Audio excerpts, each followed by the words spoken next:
All right, the final piece of our deductive reasoning section here is again going back to false premises.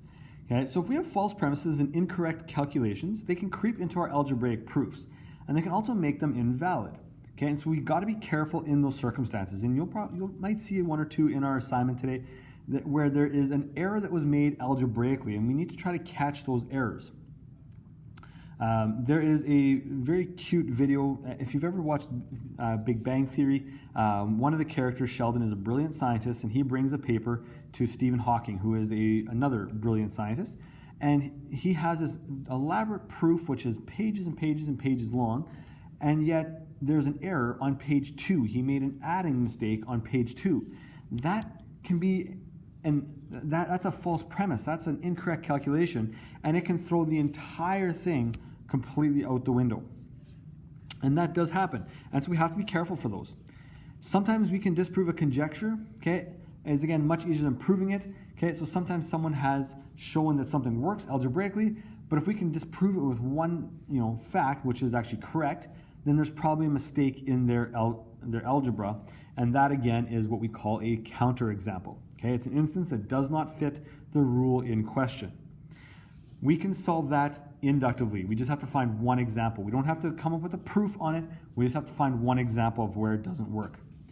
So example number 10 here states that when you multiply a two-digit number by 11, the first and last digits of the product are the digits of the original number. So 11 times 11, okay? So the original number was 11, so we have 1, 1, and then we have another number in between, okay? And that doesn't really matter. If we do this inductively here, okay, so let's say we do 12 times 11, we get 132. Well, the 1 and the 2 are still there, okay, which is really beautiful, right? The 12 is 1, 2. If we do 13, okay, we have maybe 143, and you'll notice again, 1, 3. Okay, again, these are two-digit numbers. We're not going to deal with single-digit numbers. That doesn't work. Okay, 14 times 11 is 154, 1, 4. Well, look at that. Isn't that a beautiful little proof? So anytime we multiply a two-digit number by 11, we get this value here. And now you may be saying, well, these are small numbers. Let's go bigger numbers. Well, bigger numbers, well, I need a calculator for those sometimes. Okay, so let's say we use the number 22. 22 times 11. 22 is a bigger number. So let's do 22 times 11. Look at that, 242. Okay, well, sure enough. And you might even be saying the middle number is a sum of both the outside numbers, right? 1 plus 2 is 3. 1 plus 3 is 4. 1 plus 4 is 5. 2 plus 2 is 4.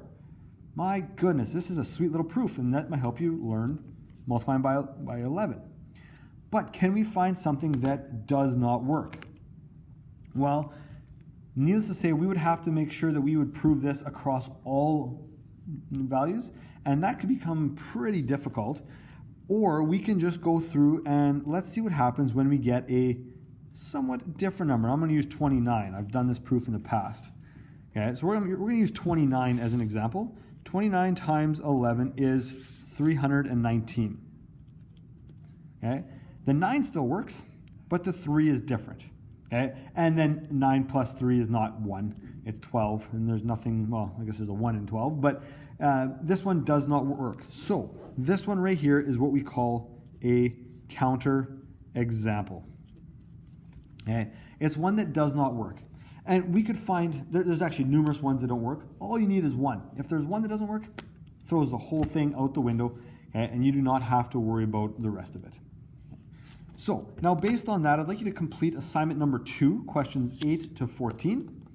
These are dealing with deductive reasoning. We'll need to use either algebra in these cases here, or a proof that one of them doesn't work, or using a counterexample that something does not work.